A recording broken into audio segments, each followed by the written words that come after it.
नमस्कार दोस्तों, मैं हूं अर्पित और एक बार फिर से आपका स्वागत है। लोकसभा चुनाव 2024 के चौथे चरण का मतदान होने के साथ ही कुल 543 लोकसभा सीटों में से 381 पर वोटिंग हो चुकी है, जो कि कुल सीटों का 70% है। जहां इस चुनाव की शुरुआत अब की बार 400 पार के हंगामे के साथ हुई थी, वहां अब ये आवाज बिल्कुल धीमी पड़ गई है और इंडिया गठबंधन, जो कि ठगबंधन के नाम से भी जाना जाता है हमारी मेन स्ट्रीम मीडिया में, वो इस चुनाव में भारी पड़ता दिखाई दे रहा है। आज हम बात करेंगे चौथे चरण के बाद कुल 543 सीटों पर क्या सीन बन रहा है, कौन सी पार्टी कितनी सीट जीतती दिखाई दे रही है। तो आइए चलिए शुरू करते हैं। लोकसभा का ये जो पोल है हमारा, तो इसमें हम सबसे पहले बात करेंगे वेस्ट बंगाल की। वेस्ट बंगाल आप देख रहे हैं, भारत का पूर्वी हिस्सा है। तृणमूल कांग्रेस यहाँ की बहुत ही महत्वपूर्ण पार्टी है। वेस्ट बंगाल में कुल 42 लोकसभा सीट है। यहाँ आप देख रहे हैं 42 लोकसभा सीट, और ये यहाँ पर बार बना हुआ है, इसको आप देख सकते हैं। जो ऑरेंज कलर का है ये भारतीय जनता पार्टी का है, और जो ग्रीन कलर का है ये हमारा इंडिया गठबंधन का है। तो 2024 में जो स्थिति है कि यहाँ की जो कुल 42 लोकसभा सीट है, इसको थोड़ा छोटा कर देते हैं। तो ये जो 42 लोकसभा सीट है, इसमें से 15 सीट भारतीय जनता पार्टी जीत रही है। आपको बता दें कि पिछली बार यहाँ पर 18 सीटों पर भारतीय जनता पार्टी की जीत हुई थी। इस बार कहा जा रहा था कि भाजपा की सीटें और भी ज्यादा बढ़ सकती हैं, लेकिन चौथे चरण की वोटिंग होने तक अब ये स्पष्ट हो गया है कि ये सीटें बढ़ेंगी नहीं, घटेंगी निश्चित रूप से। और 15 सीट इस बार भाजपा जीत रही है, जबकि 27 सीट जो है इंडिया गठबंधन के हिस्से में जा रही है। इसके बाद आता है झारखंड। झारखंड में आप देखें तो कुल 14 सीटें हैं। यहाँ पर कुल 14 सीटें हैं, जिसमें से 7 सीट यहाँ पर भारतीय जनता पार्टी जीत रही है और 7 सीट ही इंडिया गठबंधन भी जीत रहा है।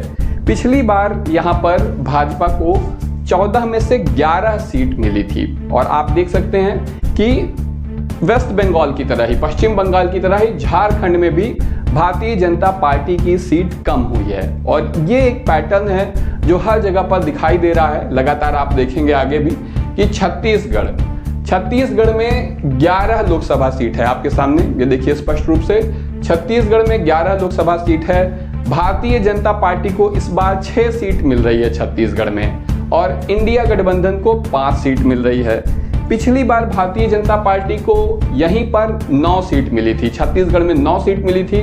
3 सीट का फिर से नुकसान होने जा रहा है छत्तीसगढ़ में। तो इस तरह से ये बात स्पष्ट हो रही है कि भारतीय जनता पार्टी के जो छोटे छोटे नुकसान है, इसकी भरपाई कहीं ना कहीं तो करनी पड़ेगी।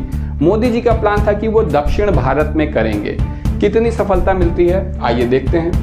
अब हमारे सामने है मध्य प्रदेश। मध्य प्रदेश में 29 लोकसभा सीट है।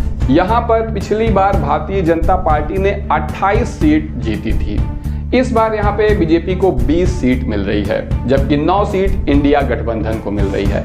आपको बता दें कि अभी कुछ महीने पहले ही विधानसभा चुनाव में मध्य प्रदेश में भारतीय जनता पार्टी ने कांग्रेस को बुरी तरह से हराया था, और पिछले काफी लंबे समय से यहाँ पर भाजपा की सरकार है मध्य प्रदेश में। लेकिन प्रधानमंत्री मोदी ऐसे किसी भी नेता को भाजपा में उभरता हुआ नहीं देखना चाहते हैं जो कभी भी उनके लिए प्रतिद्वंदी बन सके। हालांकि शिवराज सिंह चौहान, जो कि काफी लोकप्रिय हैं मध्य प्रदेश में, वो किसी भी दृष्टि से प्रधानमंत्री मोदी के प्रतिद्वंदी बनने के काबिल नहीं दिखते थे। उनकी ऐसी लोकप्रियता कभी नहीं थी, लेकिन उसके बावजूद उन्हें भजन करने के लिए छोड़ दिया गया, और उनकी जगह एक ऐसे नए चेहरे को लाए जिसे कोई नहीं पहचानता था। दावा ये था कि यादव जाति से होने के कारण इसका फायदा उत्तर प्रदेश और बिहार में भी मिलेगा, मध्य प्रदेश के साथ साथ। अब इसमें कितनी सफलता मिलेगी ये तो अभी हम जब बिहार और उत्तर प्रदेश की बात करेंगे तो पता चल जाएगा। तो फिलहाल एमपी में नुकसान हो रहा है, क्योंकि अब प्रचार का सारा जिम्मा सिर्फ प्रधानमंत्री मोदी के ऊपर है। भाजपा का कोई भी बड़ा नेता इस चुनाव में मन लगाकर, दिल लगाकर प्रचार नहीं कर रहा है। तो यहाँ पर 29 में से 20 सीट भाजपा को मिल रही है, एक बड़ा नुकसान। पिछली बार 28 थी और 9 सीट कांग्रेस को मिल रही है। इसके बाद हम देखेंगे महाराष्ट्र। महाराष्ट्र में 48 लोकसभा सीट है, जैसा आप देख सकते हैं 48 लोकसभा सीट है, और पिछली बार यहाँ पर भारतीय जनता पार्टी और शिवसेना ने मिलकर 48 में से 41 सीट 41 सीट जीत ली थी। लेकिन इस बार भारतीय जनता पार्टी अकेले है। शिवसेना इंडिया गठबंधन का हिस्सा बन गई है। मुख्यमंत्री पद के लिए उद्धव ठाकरे और भाजपा में विवाद हो गया था। भाजपा ने शिवसेना और शरद पवार की पार्टी एनसीपी दोनों के ही 2 टुकड़े कर दिए और खुद सत्ता हथिया ली महाराष्ट्र में। लेकिन इसका परिणाम है कि 17 सीट लोकसभा चुनाव में भारतीय जनता पार्टी यहां पर सिर्फ जीत पाएगी। वहीं इंडिया गठबंधन के खाते में 29 सीट जा रही है, अन्य को भी यहां पर 2 सीट मिल रही है। तो ये है महाराष्ट्र की स्थिति। पिछली बार का 41 था एनडीए के पास, इस बार सिर्फ 17 है। तो आप देख सकते हैं कितना बड़ा नुकसान हुआ। अब हम बात करेंगे तेलंगाना की। तेलंगाना में 17 लोकसभा सीट है। यहाँ पर 6 सीट मिल रही है भारतीय जनता पार्टी एनडीए को और 11 सीट मिल रही है इंडिया गठबंधन को। यहाँ पर काफी तगड़ी लड़ाई है, लेकिन जैसे जैसे आप दक्षिण में जाते जाएंगे तो देखेंगे कि भारतीय जनता पार्टी का कोई अस्तित्व नहीं है। अगर उसे कुछ सीटें मिल भी रही हैं तो उसके सहयोगियों की बदौलत मिल रही हैं, क्योंकि भाजपा ने ऐसे गठबंधन किए हुए हैं जिसकी वजह से उसे कुछ मदद मिल जाए। तो यहाँ पर चंद्रशेखर राव यहाँ के नेता हैं प्रमुख, लेकिन अब उनकी भी राजनीति ढलान पर है।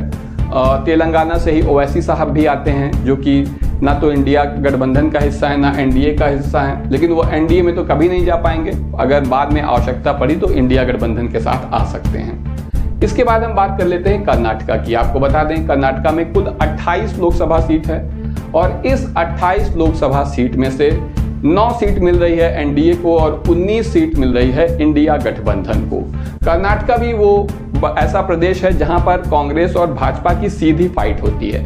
लगातार मीडिया में ऐसा प्रचारित किया गया था कि जब भी भारतीय जनता पार्टी और कांग्रेस का सीधा मुकाबला होता है तो कांग्रेस कभी नहीं टिक पाती सामने। लेकिन कर्नाटका आप देख सकते हैं कि यहाँ पर भी कांग्रेस ने विधानसभा चुनाव में भी भाजपा को हराया और लोकसभा चुनाव में भी स्पष्ट रूप से भारी पड़ रही है, 10 सीटों से आगे है।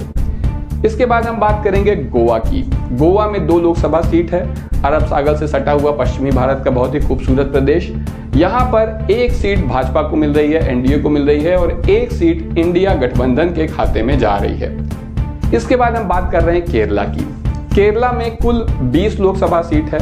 दक्षिण भारत में केरला और तमिलनाडु में भारतीय जनता पार्टी का कोई अस्तित्व नहीं रहा है, लेकिन जैसा मैंने आपको भी पहले बताया भी कि उत्तर भारत में जिन 200 सीटों में से 180 सीट भाजपा जीत जाती थी, भाजपा का नेतृत्व ये समझता है कि इस जबरदस्त या इस अपार सफलता को कायम नहीं रखा जा सकता है, कभी न कभी इसमें कमी आएगी। तो जब कमी आएगी तो उस कमी की भरपाई कहां से करेंगे? दक्षिण भारत से करेंगे। इसीलिए प्रधानमंत्री मोदी लगातार केरल, तमिलनाडु में रैलियां कर रहे हैं, सभाएं कर रहे हैं पिछले 2 सालों से, जिसका नतीजा ये है कि वोट परसेंट भाजपा का निश्चित रूप से बढ़ने जा रहा है। यहाँ पर इसमें कोई शक की बात नहीं है। आप देखेंगे बीजेपी का वोट परसेंटेज केरल में भी बढ़ेगा, लेकिन ये सीट में कितना बदल पाएगा इसके बारे में अभी कुछ नहीं कहा जा सकता है। इसीलिए यहाँ पर 1 सीट केरल को यहाँ पर दी गई है, लेकिन 19 सीट इंडिया गठबंधन के खाते में जा रही है। बहुत से लोगों का कहना है कि 20 की 20 सीट जानी चाहिए, लेकिन 1 सीट मान लीजिए कहीं कुछ चमत्कार हो गया, कोई सीट जीत ही गया, बीजेपी खुद नहीं जीती, कोई सहयोगी उसका जीत गया, तो ऐसी स्थिति में यहाँ पर 1 सीट दी गई है। इंडिया गठबंधन की यहाँ पर दोनों ही सहयोगी पार्टी, जैसे केरल में 2 प्रमुख राजनीतिक दल हैं, कम्युनिस्ट पार्टी भी और कांग्रेस, दोनों ही है। राहुल गांधी भी यही चुनाव लड़ते हैं, लेकिन ये दोनों इंडिया गठबंधन का हिस्सा है। प्रदेश में लड़ाई है, उसके बावजूद इंडिया गठबंधन में साथ हैं, इसीलिए ज्यादातर सीट 19 सीट यहाँ पर इंडिया गठबंधन को मिल रही है। यही स्थिति तमिलनाडु में भी है। तमिलनाडु में 39 लोकसभा सीट है। यहाँ भी भाजपा का कोई अस्तित्व नहीं है।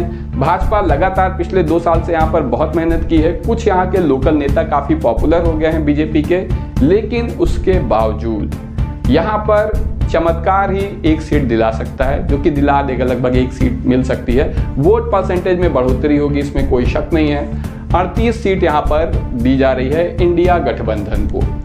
इसके बाद हम बात करेंगे आंध्र प्रदेश की। आंध्र प्रदेश में लोकसभा चुनाव के साथ साथ विधानसभा चुनाव भी हो रहे हैं। यहाँ पर मुख्यमंत्री जगन मोहन रेड्डी, जिनकी पार्टी है वाईएसआर कांग्रेस, वो घिरे हुए हैं चारों तरफ से, इन्हें घेर लिया है। एक तेलुगु देशम पार्टी है जिसके नेता हैं चंद्रबाबू नायडू, जिनका गठबंधन है भारतीय जनता पार्टी के साथ इस वक्त। इसके अलावा रामचरण तेजा जो कि RRR में हीरो थे मूवी में, उनके चाचा हैं पवन कल्याण, जिन्हें पावर स्टार और जाने क्या क्या कहा जाता है, बड़े स्टार हैं भी। उन्होंने भी एक नई पार्टी बनाई है जन सेना, जिसका ये चुनाव है ये भी भाजपा की सहयोगी है। और इस तरह से भाजपा का प्लान है दक्षिण भारत में अपनी पैठ बढ़ाने का, कि जहां अपने बल पे नहीं है तो अपने सहयोगियों के बल पे हो जाएं। तो इन 25 सीटों में से आप देख सकते हैं कि 5 सीट भारतीय जनता पार्टी को या NDA गठबंधन को, भाजपा को तो अपने से यहाँ 1 सीट भी नहीं मिलेगी, यहाँ पर 5 सीट मिल रही है NDA गठबंधन को, 11 सीट मिल रही है इंडिया गठबंधन को और 9 सीट मिल रही है अन्य को, यानी कि जो है जगन मोहन रेड्डी की पार्टी को, YSR कांग्रेस को, जो कि ना तो इंडिया गठबंधन का हिस्सा है और ना ही NDA का हिस्सा है। इन लोगों का रोल, अगर किसी भी पार्टी को पूर्ण बहुमत नहीं मिलता है तो YSR हुआ, बसपा हुई, मायावती जी, इन लोगों का रोल बहुत महत्वपूर्ण हो जाएगा अगर किसी एक गठबंधन को पूर्ण बहुमत नहीं मिलता है ऐसी दशा में। अब हम बात कर लेते हैं गुजरात की। गुजरात में कुल 26 लोकसभा सीट है। पिछले चुनाव में 26 की 26 सीट भारतीय जनता पार्टी ने जीत ली थी। प्रधानमंत्री मोदी, गृह मंत्री अमित शाह, ये सभी और ज़्यादातर नौकरशाह, इस समय के जो भी सेक्रेटरी वगैरह हैं, वो सब गुजरात से आते हैं। 26 में से 22 सीट इस बार भाजपा गुजरात में जीत रही है। 4 सीट इंडिया गठबंधन को जा रही है। ये चारों सीट ट्राइबल एरिया से आते हैं। गुजरात के जो ट्राइबल एरियाज हैं, आदिवासी क्षेत्र हैं, वहां से ये चारों सीट आ रही है। और बाकी जगह पर आज भी प्रधानमंत्री मोदी का गुजरात में समर्थन है, ऐसी बात नहीं है। उसके बावजूद यहाँ पर 4 सीट का नुकसान होने जा रहा है। अब हम बात करते हैं राजस्थान की। राजस्थान में भी मध्य प्रदेश की ही तरह एक ही जैसी स्थिति है। पिछली बार 25 में से 24 सीट भारतीय जनता पार्टी ने जीती थी 2019 में। विधानसभा चुनाव में भी अभी कांग्रेस को हराया था, यहाँ पर कांग्रेस की सरकार थी, लेकिन अब कांग्रेस हार गई।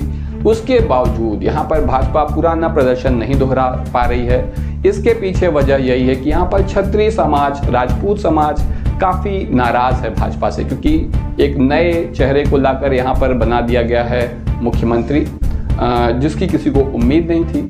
15 सीट यहाँ पर जीत रहा है भारतीय जनता पार्टी का NDA गठबंधन और 10 सीट यहाँ पर इंडिया गठबंधन को मिल रही है। अब हम बात कर लें पंजाब की। पंजाब में 13 लोकसभा सीट है। पंजाब में भाजपा हमेशा तीसरे चौथे नंबर की पार्टी रही है। यहाँ पर कांग्रेस, आम आदमी पार्टी, शिरोमणि अकाली दल, ये सब ताकतवर पार्टी है। फिलहाल आम आदमी पार्टी बाकियों से कहीं मजबूत है। ऐसी स्थिति में 13 में से 1 सीट NDA गठबंधन को मिल रही है। पिछली बार 2 सीट मिली थी, जबकि 10 सीट जा रही है इंडिया गठबंधन के साथ, जिसमें आम आदमी पार्टी, कांग्रेस दोनों हैं, और 2 सीट अन्य को जा रही है। तो इसको हम मान रहे हैं शिरोमणि अकाली दल हो सकता है या कोई निर्दलीय प्रत्याशी भी हो सकता है। अब हम बात कर लें हरियाणा की। हरियाणा में 10 लोकसभा सीट है। इन 10 लोकसभा सीट में से 10 की 10 पिछली बार भारतीय जनता पार्टी ने जीत ली थी। वहीं इस बार भाजपा को सिर्फ 4 सीटों से संतोष करना होगा। इसके पीछे बहुत सारी वजहें हैं, बेरोजगारी, महंगाई, ये सब तो है ही, लेकिन हरियाणा वो जगह है जहां से बहुत सारे एथलीट आते हैं, हमारे राष्ट्रीय स्तर के, अंतर्राष्ट्रीय स्तर के। और बृजभूषण शरण सिंह का जो मामला है, जिसमें भारतीय महिला पहलवानों के साथ यौन शोषण का मामला सामने आया था, उससे यहाँ पर जनता बहुत ज़्यादा नाराज़ है, जिसका नुकसान यहाँ पर भारतीय जनता पार्टी को उठाना पड़ रहा है। सिर्फ 4 सीट मिलेगी पिछली बार की 10 की तुलना में, और 6 सीट जा रही है इंडिया गठबंधन के खाते में। अब हम देखते हैं जम्मू कश्मीर। जम्मू कश्मीर में 6 लोकसभा सीट हुआ करती थी जब ये एक प्रदेश था, एक राज्य था। अब इसे केंद्र शासित प्रदेश, यूनियन टेरिटरी में बदल दिया गया है। जम्मू कश्मीर अलग हो गया है, लद्दाख अलग हो गया है। तो लद्दाख 1 सीट है, जम्मू कश्मीर 5 सीट है। तब 6 में से 3 सीट भारतीय जनता पार्टी को मिली थी पिछले चुनाव में। अब जो बदली हुई स्थिति है, तो हम इसमें लद्दाख को शामिल करके ही बता रहे हैं कि जो कुल 6 सीटें हैं जम्मू कश्मीर और लद्दाख मिलाकर, तो उन 6 सीटों में से 2 सीट भाजपा को मिल रही है और 4 सीट इंडिया गठबंधन को मिल रही है। इसके बाद हम बात करेंगे हिमाचल की। हिमाचल में 4 लोकसभा सीट है। यहीं की मंडी लोकसभा सीट से कंगना राणावत चुनाव लड़ रही हैं। मशहूर अभिनेत्री, जिस वजह से ये जगह काफ़ी चर्चा में है इस समय। पिछली बार हिमाचल में 4 की चारों सीट यहाँ पर जीत ली थी भारतीय जनता पार्टी ने, लेकिन इस बार 2 सीट ही भाजपा जीतेगी, 2 सीट इंडिया गठबंधन जीतेगा। और कल मैंने अपने एक दोस्त से बात की थी जो कि हिमाचल के ही रहने वाले हैं, जिन्होंने बताया कि यहाँ पर कंगना रनावत चुनाव जीत जाएंगी। तो अभी तक मैंने पिछले कई एपिसोड में आपसे पूछा कि कौन जीतेगा, लेकिन ये सीट भाजपा के खाते में जाती हुई अब मुझे भी लग रही है। तो आपका इस बारे में क्या ख्याल है, कमेंट सेक्शन में बताइएगा। अब हम बात करें उत्तराखंड की। उत्तराखंड में जो 5 लोकसभा सीटें हैं, पिछली बार भाजपा ने 5 की 5 जीत ली थी। इस बार भाजपा को सिर्फ 3 सीट मिलेगी, इंडिया गठबंधन को 2 सीट यहाँ पर मिलने जा रही है, यानी 2 सीटों का फायदा है। इसी तरह दिल्ली में 7 लोकसभा सीट है। कोर्ट ने अरविंद केजरीवाल को छोड़ दिया है, चुनाव प्रचार करने के लिए उन्हें जमानत मिली है, जिसका फायदा इंडिया गठबंधन को मिल सकता है। वो काफी जनसभाएं कर रहे हैं जिनमें भारी भीड़ आ रही है। और यहाँ पर जो 7 लोकसभा सीट है, ये 7 पिछली बार भाजपा ने जीती थी। इस बार भाजपा को 2 सीट मिल रही है और 5 सीट मिल रही है इंडिया गठबंधन को, जिसमें आम आदमी पार्टी और कांग्रेस शामिल हैं। उत्तर प्रदेश की 80 लोकसभा सीट। उत्तर प्रदेश में पूरी तरह से इंडिया गठबंधन को तो क्या, बल्कि सपा को, समाजवादी पार्टी को भी खारिज कर दिया गया था। लेकिन 80 लोकसभा सीटों में से 50 सीट यहाँ पर अखिलेश यादव के नेतृत्व में इंडिया गठबंधन जीतने जा रहा है। वहीं नहीं, माफ करिएगा, 50 सीट यहाँ पर एनडीए जीतने जा रहा है भारतीय जनता पार्टी के नेतृत्व में, और 30 सीटों पर अखिलेश यादव के नेतृत्व में इंडिया गठबंधन जीतने जा रहा है कम से कम। अगर आपको ये 30 सीट कम लग रही है तो मैं आपको बता दूं कि इंडिया टीवी CNX के पोल में 3 सीट दी गई है इंडिया गठबंधन को, वहीं कहीं पर 5, कहीं पर 7, कहीं 10, इस तरीके से सभी पोल देते रहे हैं। लेकिन उत्तर प्रदेश में भाजपा को भारी नुकसान होने जा रहा है। पिछली बार उत्तर प्रदेश में एनडीए ने 64 सीट जीती थी यहाँ पर। अब इस बार आप देख रहे हैं कि 14 सीट सीधे सीधे कम हो रही है। ये अंतर और भी ज़्यादा हो सकता है। इसी तरह बिहार में 40 लोकसभा सीट है। इन 40 लोकसभा सीट में से 22 एनडीए के खाते में जा रही है, 18 इंडिया गठबंधन के खाते में जा रही है। पिछले लोकसभा चुनाव में बिहार की 40 में से 39 सीट एनडीए गठबंधन ने जीती थी, सिर्फ 1 सीट कांग्रेस ने जीती थी। लालू यादव जी की पार्टी को 1 भी सीट नहीं मिल पाई थी। लेकिन इस बार तेजस्वी यादव ने बहुत ही जबरदस्त प्रचार अभियान यहाँ पर चला रखा है, मीडिया के काफी ज्यादा बेरुखे होने के बावजूद। तो इस तरह से आप देख सकते हैं 22 और 18 बिहार में। आगे हम बात करेंगे उड़ीसा की। उड़ीसा में 21 लोकसभा सीट है। यहाँ पर 4 लोकसभा सीट पर जीत हो रही है भारतीय जनता पार्टी की। इसके अलावा 6 पर यहाँ पर इंडिया गठबंधन जीत रहा है और 11 सीट बीजू जनता दल के पास जा रही है, जिस पार्टी के मुख्यमंत्री हैं नवीन पटनायक, और ये किसी भी गठबंधन का हिस्सा नहीं है। आपको बता दें कि पिछली बार 8 लोकसभा सीट यहाँ पर जीती थी भारतीय जनता पार्टी के एनडीए गठबंधन ने। अब हम पूर्वोत्तर के कुछ छोटे प्रदेशों की बात करेंगे।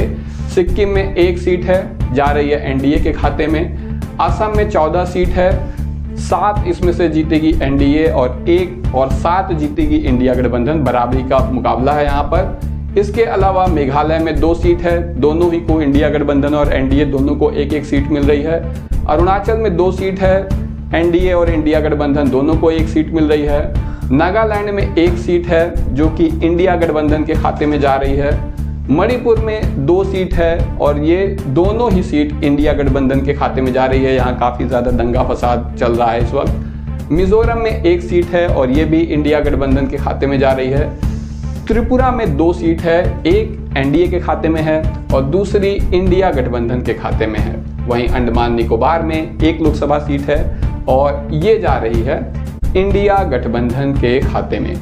इसके बाद हम देखेंगे लक्षद्वीप। ये भी केंद्र शासित प्रदेश है, यूनियन टेरिटरी है। 1 सीट है जो कि जा रही है इंडिया गठबंधन के खाते में। पौंडीचेरी भी एक यूनियन टेरिटरी है तमिलनाडु में, तो यहाँ पर भी 1 सीट है जो कि जा रही है ये जा रही है एनडीए के खाते में। पौंडीचेरी की सीट ये देखिए ऑरेंज कलर से एनडीए है, तो 1 सीट जा रही है यहाँ पर एनडीए के खाते में। दादरा नगर हवेली, दमन और दीव ये 2 सीट है और दोनों ही एनडीए के खाते में जा रही है। चंडीगढ़ में 1 सीट है, ये भी केंद्र शासित प्रदेश है। और असल में ये राजधानी है हरियाणा और पंजाब दोनों की संयुक्त राजधानी है और यहाँ पर एक सीट है जो कि इंडिया गठबंधन के खाते में जा रही है। अब अगर हम पूरा टोटल देखते हैं तो भारतीय संसद की कुल 543 सीटों में से आप देख सकते हैं 227 सीट जा रही है एनडीए गठबंधन के खाते में, 290 सीट इंडिया गठबंधन के खाते में जा रही है, वहीं 24 सीट जा रही है अन्य राजनीतिक दलों के खाते में जिसमें जगन मोहन रेड्डी, बसपा की मायावती जी की पार्टी, ये सब शामिल हैं और इनका रोल बहुत महत्वपूर्ण हो जाएगा।